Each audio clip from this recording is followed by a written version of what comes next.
Fins no fa molt el poble de Serra encara era conegut com a Serra de Portaceli, ja que este és el nom històric de la serralada on es trobem. Aleshores, d'on prové el topònim Calderona? Tenim alguna teoria al respecte? He fet una novel·la i que conta la història d'esta dona, de la Calderona, que diu la llegenda que va acabar així en la serra del poble de Serra. Jo veig una faca ahí que amb bones intencions moltes no n'entendria, Sí, clar, era una foragida i diuen que va ser bandolera i que va estar així al costat d'aquestes muntanyes. L'has dit, es parla de llegenda, Sí.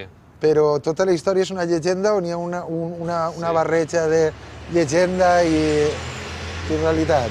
N'hi ha una part històrica que està documentada i que és certa, i és que va ser una actriu i cantant i va actuar en els corrals de comèdies i que va tindre un fill en el rei Felip IV. Com li diuen?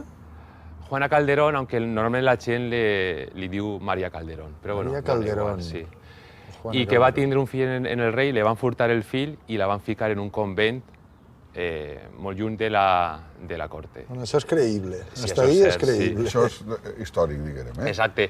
I va ser monja durant 15 anys, però diu la llegenda que se va escapar del convent i va fugir de la seva vida perquè va ser una dona que va estar maltractada, humillada, li van furtar el fill, li van prohibir treballar d'actriu i, clar, la tesi del meu llibre és que és una dona que s'ha criat com a actriu, és una artista i que el seu desig és ser lliure.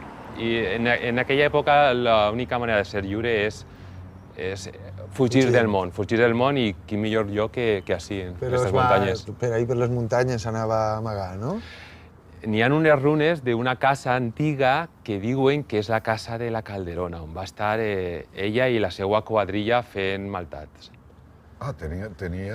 Sí. Era cap de roders, eh? Exacte, cap de roders. I n'hi ha una cova que és la cova dels lladres.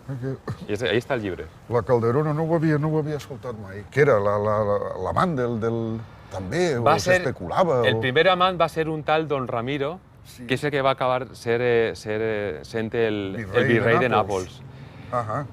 Però el seu gran amor va ser el rei Felip IV. De fet, Felip IV, dels 37 o 38 fills que va tindre, el seu preferit, a banda del seu fill, que va ser el príncep d'Astúries, va ser el fill de la Calderona. El fill de la Calderona va tindre una vida política, va ser primer ministre i tot. Aquell que dies que li varen furtar... Exacte. És el fill que li varen furtar, al final va ser el predilecte del... El predilecte, perquè el príncep d'Astúries va morir als 15 anys i només li quedava el fill de la Calderona. Jo vull fer-me una foto. Què passa a la Barbet? Va.